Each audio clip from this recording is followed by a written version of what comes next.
Készíts karácsonyi dekorációnak 3D-s karácsonyfát. Csak nemezelőtűkre és gyapjúra lesz szükséged, illetve 2 speciális szálra és egy hungarocerre. A gyapjúból néhány gramm is elegendő színenként, és már el is tudod készíteni a karácsonyfát. Elsőként vond be a hungarocer kupot teljesen zöld gyapjúval.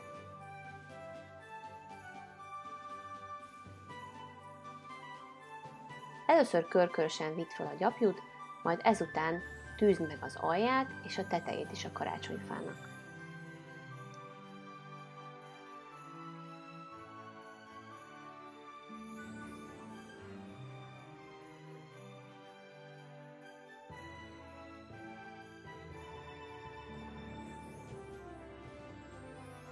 És ha ezzel megvagy, egy kicsit tömörítsd a kezeddel, de ne nagyon, mert attól kijönnek a szálak. Válaszd le egy kis darabot a jócelszálból, és körkörösen vezesd végig a karácsonyfán. Egy helyen megtűzöd, és ezután a kezeddel igazgasd körbe-körbe. Nagyjából 2-3 kör után tűzd le, és utána újra csak a kezeddel vezesd a karácsonyfán. És a legvégén természetesen ismét le kell tűzni.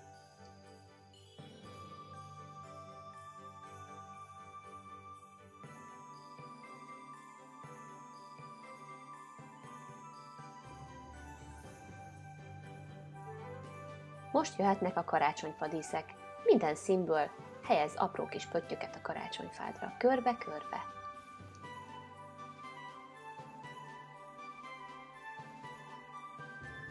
Én először a selyemszállal kezdtem, ebből csinálj apró kis golyót, és helyezd a karácsonyfára. Ezek lesznek a fényes díszek. Majd használd a színes gyapjút is.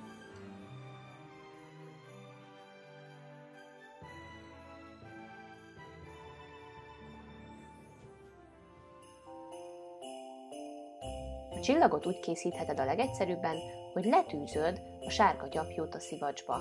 Készítsd el a csillagnak az alapformáját, majd ezt követően egészítsd ki, és addig tűzköd, amíg teljesen megfelelő formát nem érsz el vele.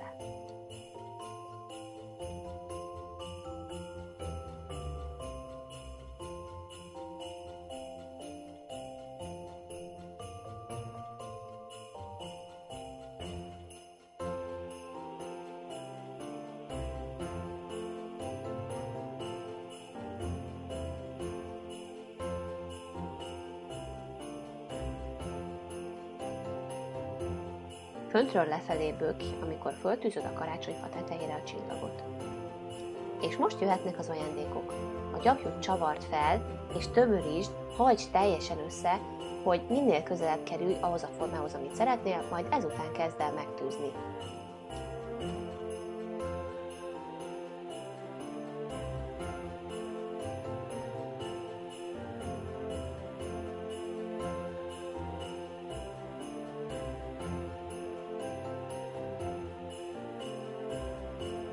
Készíts különböző méretű és színű ajándékcsomagokat, majd helyezd a karácsonyfa alá.